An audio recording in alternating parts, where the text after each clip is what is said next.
Remsch, the editor-in-chief of Skift Meetings, and in this episode of the Skift Meetings podcast, I get to sit down with Alex Reynolds, the co-founder and CEO of Vendolux, to explore the intricacies of event planning, marketing, and the impact of technology on the events industry.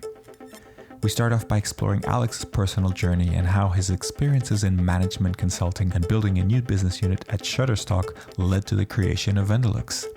Then we talk about the transformative power of events in professional networking and career progression. And we highlight how key encounters at events have led to significant partnerships and opportunities. We discuss how the Vendolux platform works and how it helps companies in a pre-event planning period identify the best events to attend and sponsor. And we explore the ongoing challenges in measuring the true value and impact of events. Finally, we delve into Alex's future vision for the events industry, which is all about how data-driven decision-making can revolutionize the way companies view and invest in events. Stay tuned. I hope you enjoy listening to this podcast, and don't forget to check out the other episodes of the Skift Meetings podcast.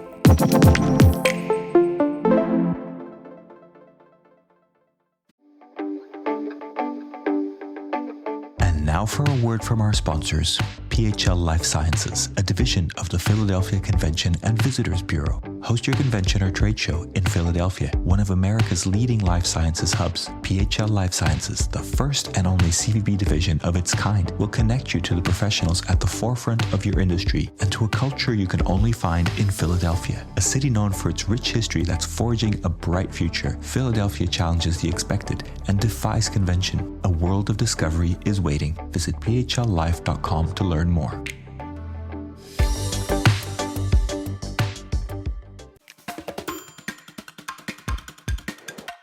Hello, everybody. Welcome to this episode of the Skift Meetings podcast. Today, I am delighted to be joined by Alex Reynolds, the co-founder and CEO at Vendolux. Alex, welcome to the show. Thanks so much for having me. So Alex, wanted to ask you first to introduce yourself. I think this is always a good place to start. But particularly, I wanted to ask you about your relationship with the events industry, kind of where you first kind of came in contact with events, business events, that kind of thing, and how that led to where you are today. Absolutely. So from an early age, I would say that building and maintaining connections and relationships has been something that's been very important to me.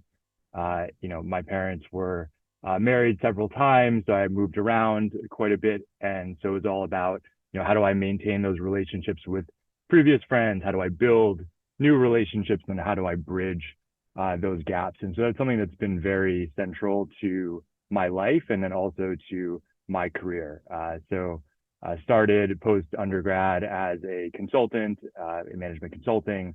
Every 6 months or so, you're changing teams, you're working with new people on new challenges. And then from there, spent about a decade in strategic partnerships, right? Trying to build connectivity between different businesses, finding win-win relationships.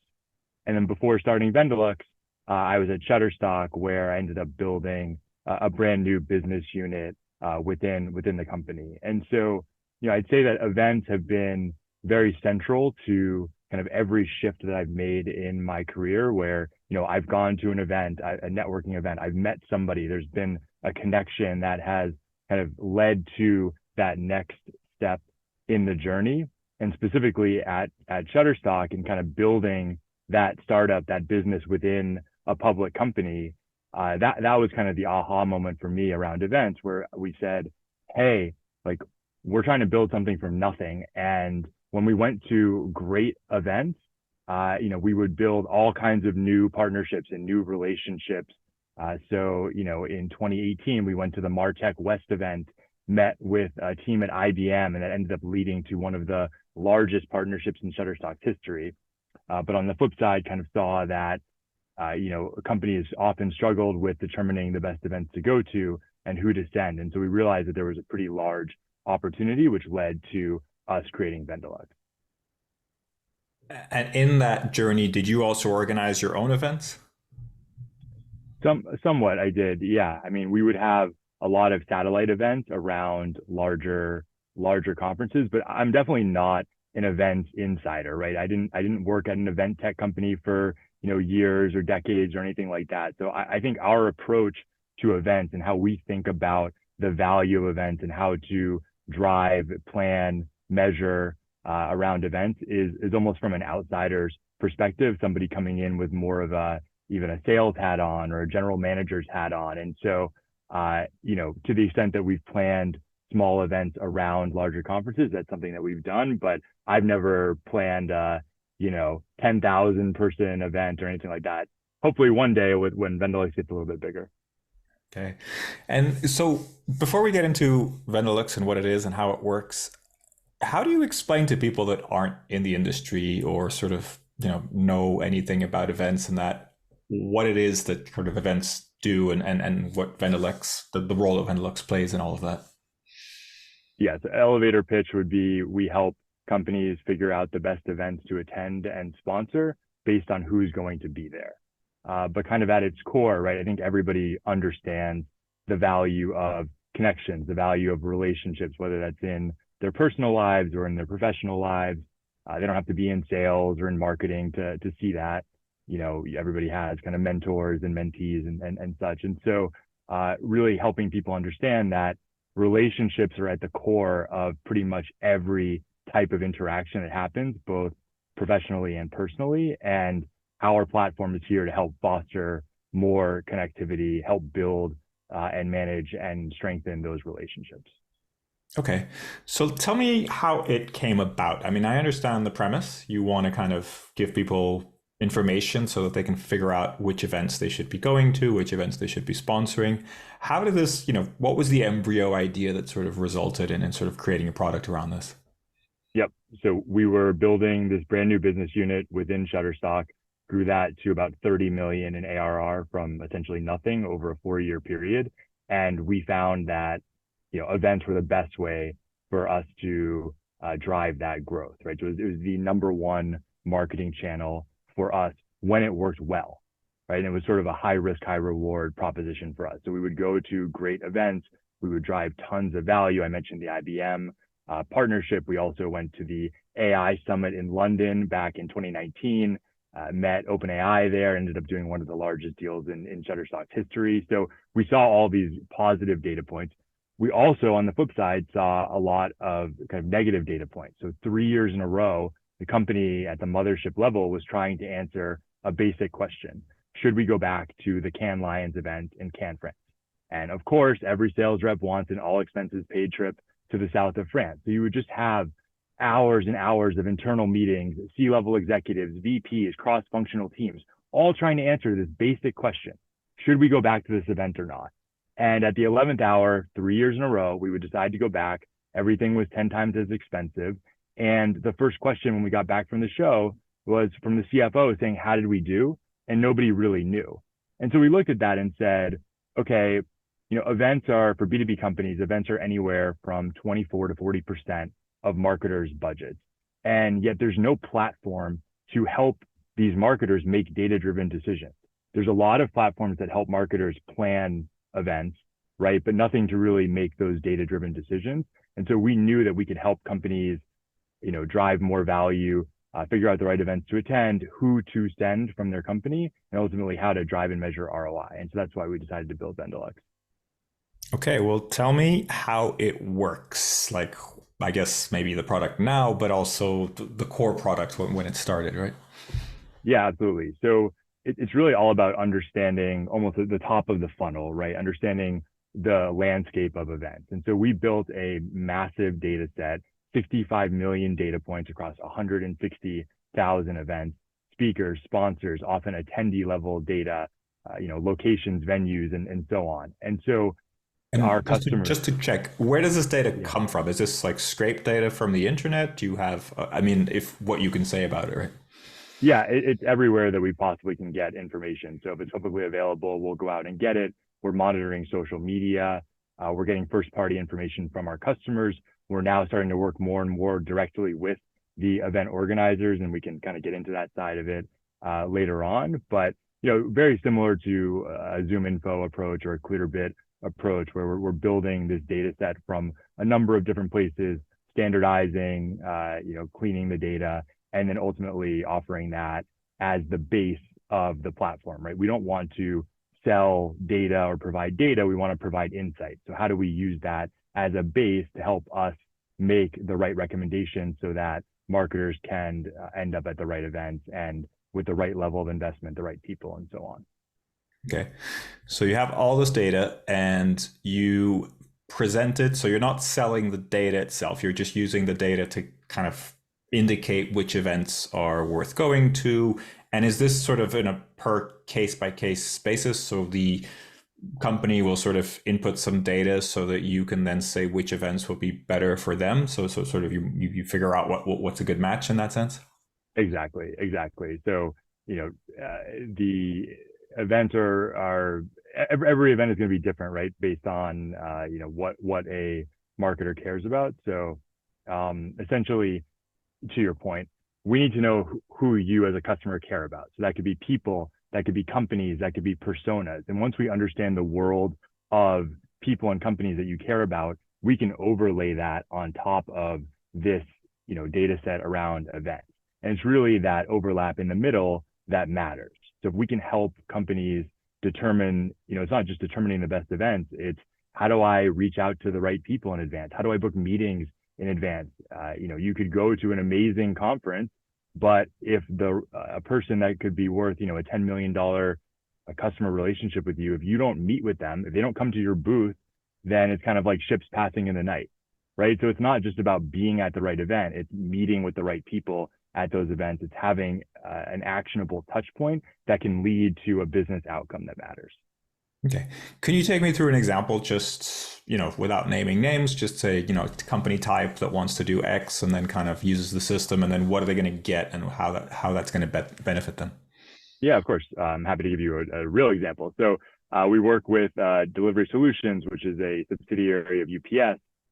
We worked with them on Shop Talk, and because they were using the Vendolux platform, they were able to book 75 incremental meetings at Shop Talk. So they already knew that they were going to go to Shop Talk. They wanted to maximize the value at Shop Talk. And so through our platform, we were able to highlight, 75 people that they were able to meet with that were in their ideal customer profile or were in their CRM.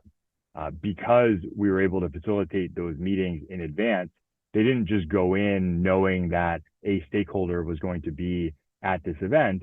They were able to set up over 16 cross-functional roundtables where they invited several different people from a company. Sometimes those people didn't even know that their colleagues were going to be at Shop Talk, right? So they got them all in a room. They were able to be very prepared around content. They knew which competitor they were using, what their pain points were. And so those touch points at the event were incredibly actionable. Now, it generally takes anywhere from 6 to 18 months to see the true value from a conference, but they're already projecting over $2 million in incremental revenue from this one event. And we work with them on dozens of events. You can see how it scales up very quickly, right? Avoid conferences where it doesn't seem like there's going to be strong impact. Double down on the ones where you will see impact. Prepare by booking the right meetings in advance, which will then ultimately lead to more revenue, or if it's an existing customer, better retention, better growth, things like that. Great example. Do you have access to the attendee list, or how do you sort of know who's going to be there? Yeah, so oftentimes we do get access to the attendee list, whether that's from the organizer directly or not. And our goal is to have as much information as possible. Now, we are a GDPR compliant platform, and so we're not going to always have every single person, but the goal is, kind of both sides, whether you're on the organizer side or on the marketer side, everybody wants the same thing, which is to drive as much value, create as much value at an event. Everyone's going for one moment in time. You have everyone's attention, right? And so any kind of opportunity to create a meeting and a positive touch point is valuable for both sides. And so, but there's a concern when you share data. Organizers don't want to share, they don't want to share a full attendee list. They don't have control over that. A marketer might not want to share their whole CRM with an organizer, right? There's concerns there. And so we can sit in the middle. We are sitting in the middle and making sure that we're only sharing or only kind of looking at that overlap analysis to help both sides. So for example, if you're UPS, you don't need to know the 10,000 people that are going to be at Shop Talk. That doesn't matter to you. The only thing that you care about are the 100 or the 300 or 500 people that are a match for you, that are in your CRM or in your ideal customer profile. And so there's ways that we can kind of take in data from both sides, anonymize, aggregate, and provide insights back to both sides so that we're sharing information in an effective way without kind of, in a privacy compliant way as well.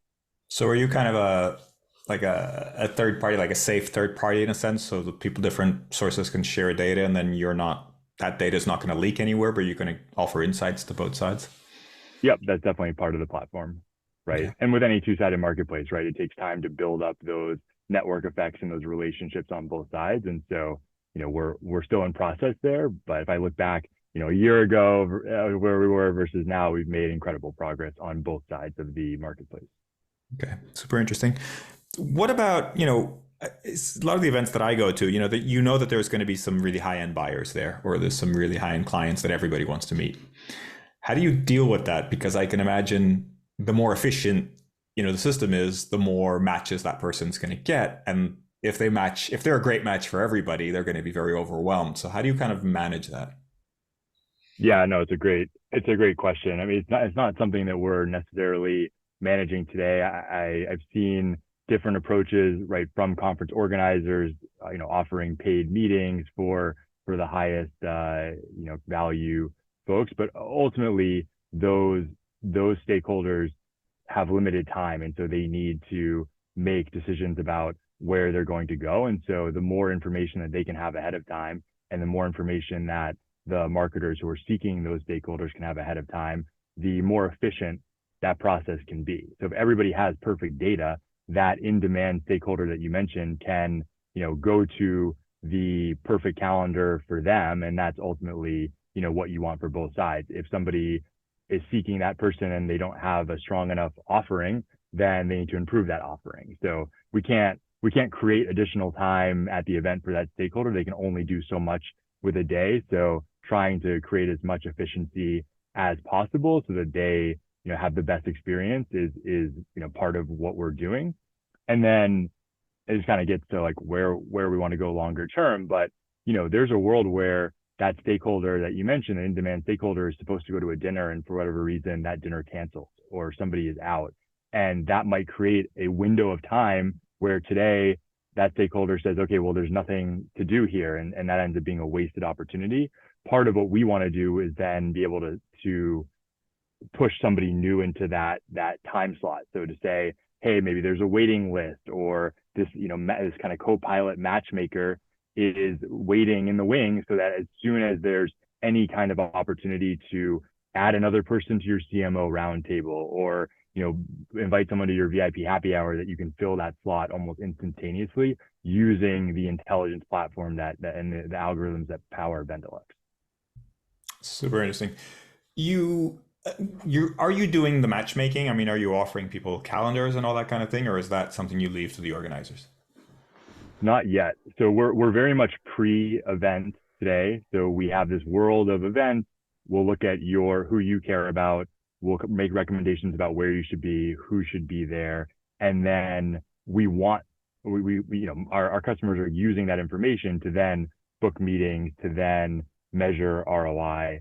And so that's where we're going, right? Nobody kind of takes a list of potential people that they should meet with and then ends there. There's a much larger user journey that happens. And so we're moving down funnel or downstream to help facilitate more of those interactions. So of course, if I was trying to meet with you at a conference and I saw your name, you're in my CRM, the next step is I'm going to email you, or I'm going to reach out on LinkedIn, or I'm going to look for a warm introduction. And so helping to facilitate more of that will also help us and essentially help our clients measure more of the actions that are happening. An event, as you know, right, it's very analog. There's a lot of activity that's going on. You're meeting people, it's pandemonium amongst 10,000 people, 100,000 people. And so the more that customers, the more that marketers can measure those touch points in real time, the better you can kind of facilitate the actual measurement of ROI. So long-winded answer to your question, but essentially we do want to go there. We do want to help, because the top of the funnel is helpful to understand what kind of event qualified leads you can generate at an event. But that's only part of the story, right? Where we really need to get to is revenue, return on investment. That's the holy grail for both marketers and for organizers. Yeah, because you say that you're pre-event, which I think is a very fair way of thinking about it, but it's also a lot about the ROI, right? So you're trying to give this like long-term ROI. So you're pre-event, but it's also about measuring a lot of the post-event stuff. Exactly. Yeah. Our customers are using us for actions during the event and post event, and we're very focused on that post event outcome. But there's a lot more that we can do as a platform to help make it easier for marketers to drive those results and measure those results. And so that's a lot of what we're building towards over the next, call it 2 to 5 years. Okay. Well, let's talk about those 2 to 5 years. I know you just got a nice round of funding, so congratulations. Thank you. You also mentioned a little bit about kind of working more with planners and being sort of more involved with the event. What are you thinking here? Yeah, so we're thinking a lot. So with the existing product, kind of the pre-event product, there's tons of opportunity for expansion. So we're opening an office in London. We have global coverage on events, but we definitely want to have a larger footprint overseas as well. We're also building more of that product journey that we talked about. So if you think about it at an event level, so let's take, AWS reInvent that just happened. There's sort of the pre-event planning, there's during event, on the ground, and then there's the post-event measurement that happens in that 6 to 18 month period where you're measuring the ROI. If you zoom out, there's also almost like a 40-month period. So if you think about planning, there's a planning cycle happening now looking at 2024 event planning. There's a year of events right across 2024, and then there's that up to 18-month period afterwards where you're still measuring that ROI. So it's a 40-month end-to-end roughly period of time, and we can help across that end-to-end journey. So looking at all of the events in your calendar, you've got $1 million to spend or $5 million to spend. What events are you hosting? What events are you sponsoring or exhibiting at? What events are you attending? How are leads coming in? And so really across that entire journey, we want to help marketers make more data-driven decisions. And so, kind of building the modules that will help that end-to-end. Are you ready to celebrate your successes in the world of meetings and events? The Skift Meetings Awards are back for 2024, recognizing the most innovative business events companies across 15 categories, and we want you to be a part of it. Winners will feature on Skift Meetings, sending a clear signal to events professionals around the world that these are partners they can rely on. The final deadline for submissions is June 11th. We encourage you to start your submission today to secure the best entry rates. For more information and to start your submission, head to live.skift.com. You mentioned, I think in your press release, you're working with event planners as well. What's kind of your pitch to event planners? How do you see them working with you? Yeah, so on the organizer side, so it's interesting. The underlying data that we have and the insights that we have are really powerful for event organizers, event planners as well. And so when we work with organizers today, one of the biggest things that we're doing is helping with audience build out and sponsor build out. So we have a specific customer who is planning a brand new event. They have 24 events that they've highlighted as competitive events, and we have really strong data on about 20 of those 24 events. And so it turns out that we can help them understand the world of potential attendees, the world of potential speakers, and the world of potential sponsors or exhibitors based on the actions that those people and companies have taken in the past. So anyone could look up on, LinkedIn Sales Navigator or Apollo, find me a lead list of CTOs. But the missing component is, where have those people actually been? If somebody's been to an event in the last year, they are 3 times as likely to go to an event in the next 12 months. And so being able to overlay and see the picture of what events people have been to is incredibly valuable in crafting the story of a new event, or even for an existing event, is you always want to make sure that the right people are there, the right companies are there. And so, for example, if one of our customers, the feedback previously before working with us was that there were a lot of sellers at the event and almost no buyers at the event. And so the sellers were not happy because there was this mismatch in the ecosystem. It wasn't a balanced ecosystem at the event. And so we can help by understanding these dynamics and seeing who's going to be there. We can kind of help organizers.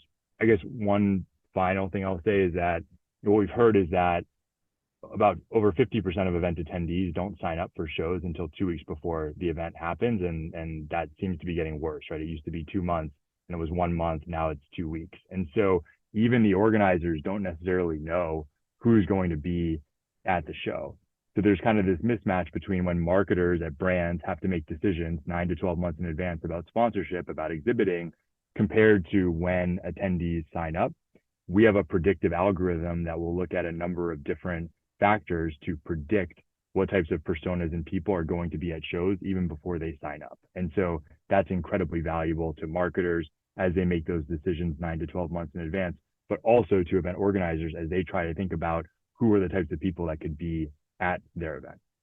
Okay, so you're seeing this for kind of trade show organizers, maybe like approaching an industry, coming in and having a concept of the show. They could come to you and say, you know, who are our competitors, who's sponsoring these events? Can you kind of narrow it down for us and kind of help them do that kind of research?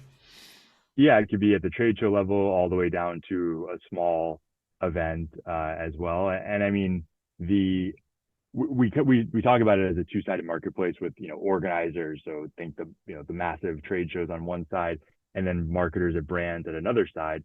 But if you think about a company like Salesforce, they do both, right? They throw their own large shows, they throw small shows, they attend and sponsor a lot of events. So there's, you know, for almost any enterprise company that we could work with or do work with, they tick multiple boxes, and we can help across, you know, kind of end to end, no matter whether they're hosting the event or sponsoring or attending. Okay, you mentioned AI on your website quite a number of times. Where does the AI come in, and kind of where does it help? Yeah. So when I think about AI companies, there's sort of two buckets, right? There are companies that saw this AI hype wave and said, "Oh, we're gonna be an AI company, and that's gonna help us to raise money," and you know, they're trying to create something based on AI, and that's not what we're doing. You know, we've been working on this problem for a long time. So the second bucket is really where you're leveraging AI to help you solve a problem. So in our case, we wanted to maximize the value, help customers maximize the value at events. We leverage AI to make that happen. So we have, you know, these 65 million data points across 160,000 events. And often, you know, not always, but oftentimes the best way for us to be able to crunch that information and make actionable recommendations is through AI. So I'll give you a specific example. We have a persona builder or an ideal customer profile builder. So you might say, "Oh, I sell to, you know, VPs of growth at supply chain companies between 100 and 1,000 employees." Well, the reality when you look at titles for people, you know, it's not cut and dry. There's VP of growth, but you might also like SVP of growth. You might like Chief Growth Officer or Head of Growth and Product. And so there's all these other titles, you know, head of Marketing, that have some kind of a correlation score to the titles that you care about. And so we're using AI to look at similarity scores amongst all of the different variations of titles that we have to make it really easy for customers to put in basic information and then have that spit out an ever evolving profile of people that could be related even if they don't have that title. We could build complicated taxonomies that are very manual in nature and would need to be updated on almost a daily basis without AI, but instead AI is doing a lot of the heavy lifting to do that for us on the fly.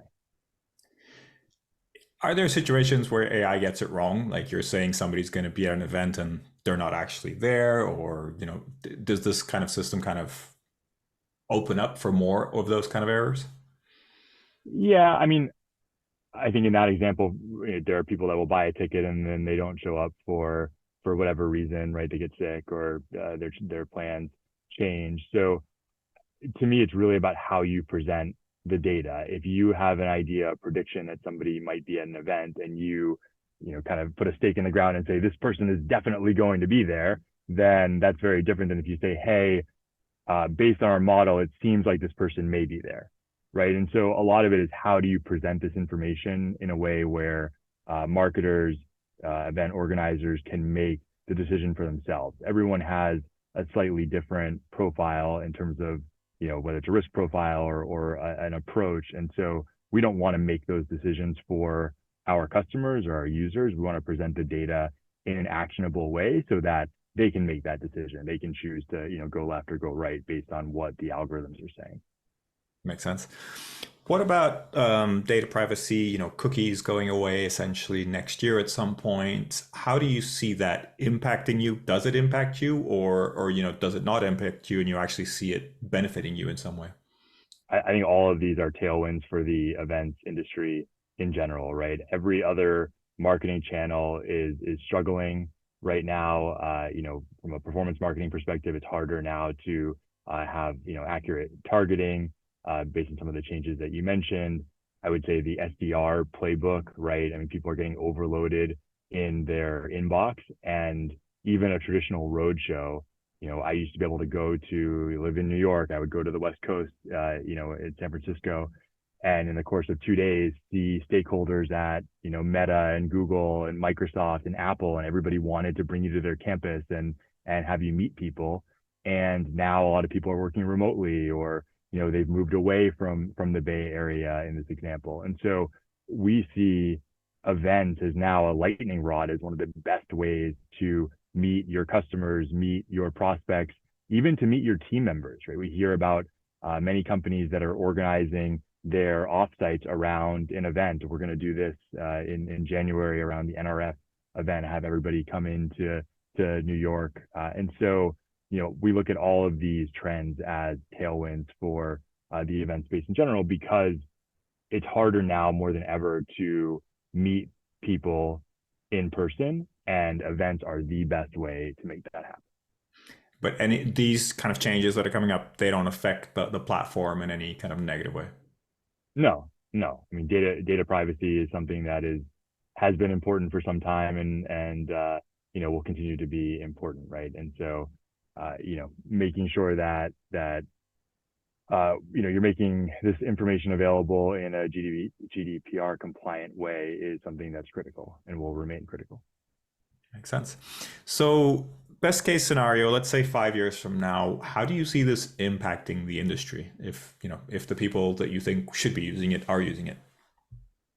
Yeah, I think, right now, events to me feel similar to print advertising in the 90s.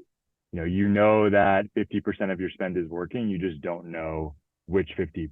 And so you'd be hard pressed to find a CMO that, will say, oh, events are not effective, but it's really hard to quantify that impact. And so, as a CMO, events are just one tool in your toolkit. You have to look at your budget across all of these other channels.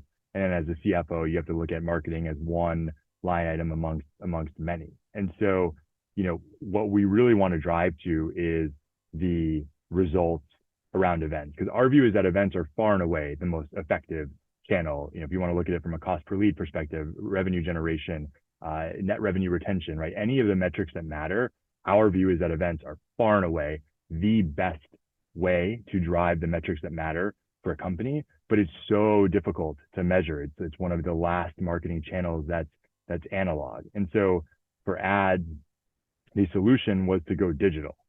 And I think we've seen over the last several years that, in the event space, the answer wasn't necessarily to go digital, especially if you're trying to drive that connectivity. Digital can be great for amplifying a message to millions of people, but if you're really trying to drive those core KPIs, then it's all about in-person events. And so, our goal is that we can make it a lot easier to kind of draw that line from these actions that are happening at an event to the impact, the ROI, the revenue, and that will start to cascade and create this wave. And look, people have been trying to do this for a long time, and I don't think I'm saying anything unique here in that we should try to get to revenue. I think, though, that given the changes in technology, we are at an opportunity now for the first time to really be able to hone in on that. And my prediction is that once CMOs and CFOs and CEOs actually realize the impact that they're getting from events, they are going to double down. They're going to triple down. And this is going to create an entire new category of marketer at these companies, because they're going to realize that the more that they pour into marketing in an effect, or not marketing, the more they pour into events in an effective way, the more impact they're going to see. And how do you think, so you mentioned this kind of new role, so you're saying a new marketer focused on events. How do you see that being different from what there is today? Is it just a quantity thing, or is there, do you think they're going to change the way they do stuff? Yeah, I mean, I look at what Gainsight has done as kind of a blueprint. So, before Gainsight, there was a role for account management, and it was looked at largely as, kind of a cost center, not a strategic role. And then Gainsight came along and essentially said, this is all backwards. Once you complete the sale, there should be 5, 10, 15 years of a relationship that's built and grown. And so account management shouldn't be this, this cost center. This should now be customer success. This is something that will, and they kind of coined this net revenue retention metric that many companies are now focused on, right, as a core metric. And so, if I look at my revenue base from a year ago, how much of that has grown? How have we been able to deliver more for our customers? And customer success is now viewed as a profit center, as a strategic, kind of role with a seat at the table. And I think in a similar fashion, when many people think about event marketers today, they think about party planners. Event marketers are, they're on the hook for everything. If it goes perfectly, then it's a thankless job. If something goes wrong, then they're on the hook. If there's no tie to revenue, they get all the blame from the CFO.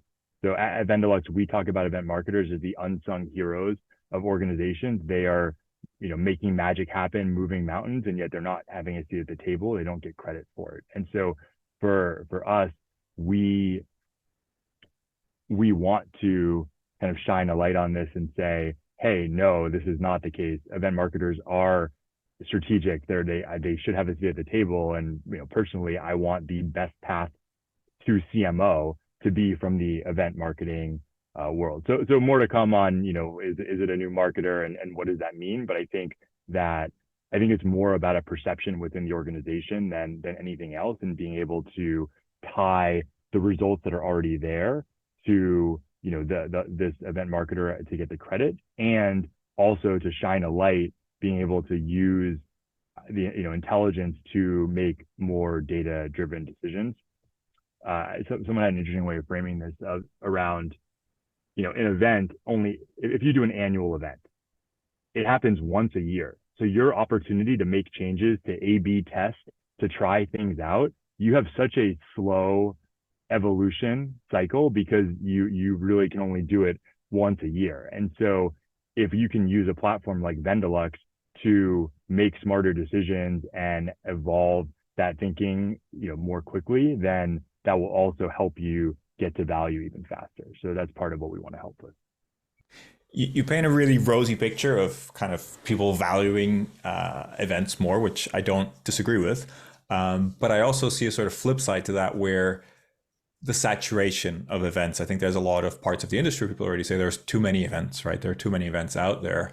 How do you see that playing out, right? Are some events just not going to survive because we need to streamline, or is there room for kind of more and more events? I don't know. I mean, I think that budgets,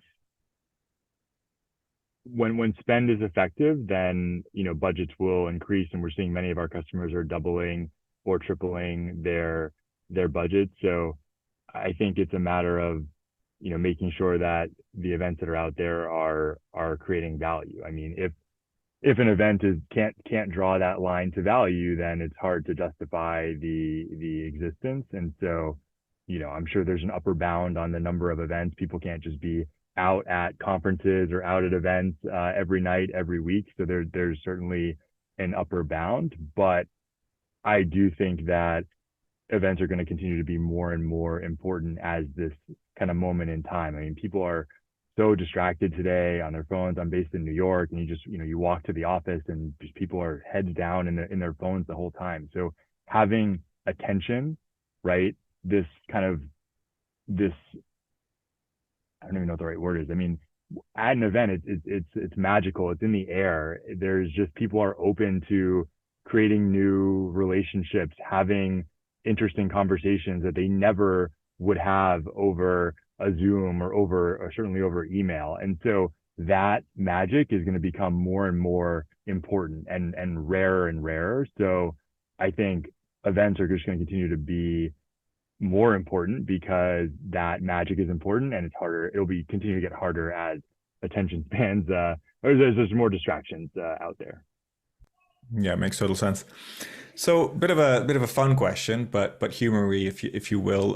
If you could, it sounds like a lot of the success or the future success of Vendolux depends on some form of behavior change.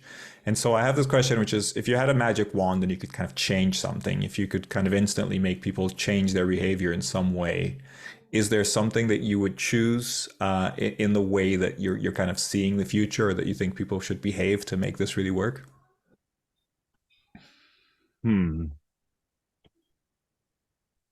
Well, I mean, I think for events in general, if I had a magic wand, it kind of goes back to what we were talking about with the different categories. If you ask 10 people what an event is, you get 10 different answers, and it's very, very broad. I mean, a wedding is an event, a concert is an event, a CMO roundtable is an event. And so at a very high level, there's a branding issue in the sense that, I mean, even if you talk to an engineer, what is an event? They might not even think about a physical gathering where people go. They might think about an event that triggers in their code.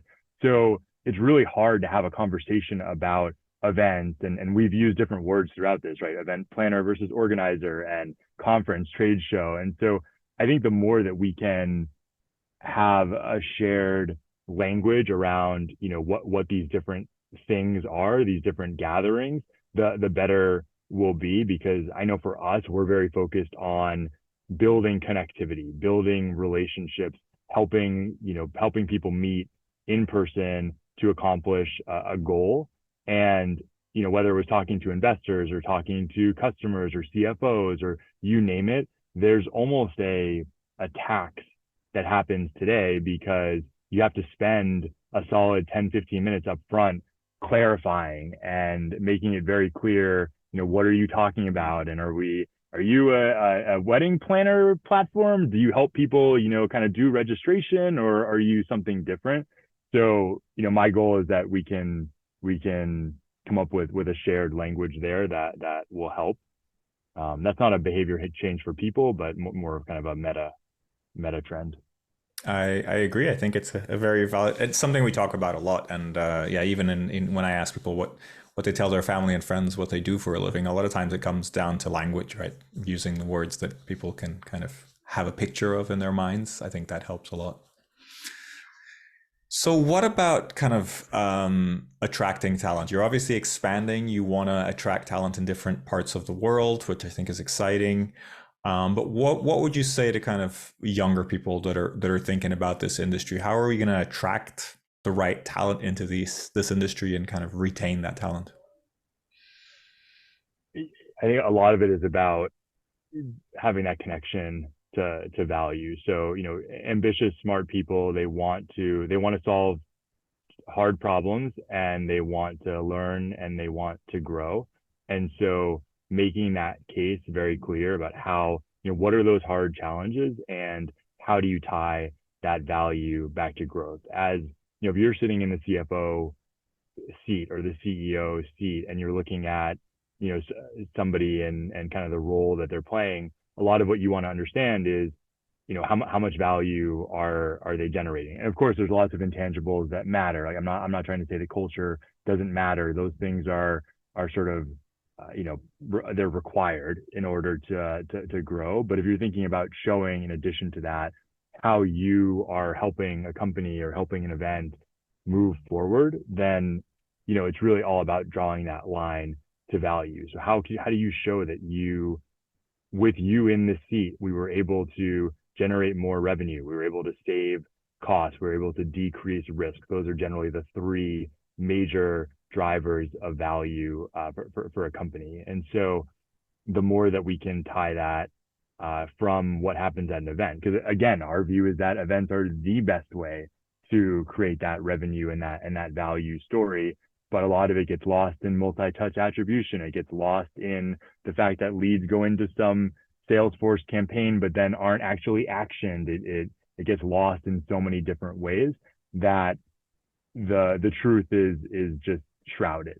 And the more that we can demystify that and show, no, you're in events, you're at the beating heart of marketing, you're at the beating heart of creating value in all these different areas across industries, across verticals. That's what's going to make, you know, someone's eyes light up, and that's what's going to make somebody say, okay, I need to be here because I'm here. This is how I'm going to excel. I think that's an excellent message for anybody looking to be part of events or interact with events in some way. So thanks for that.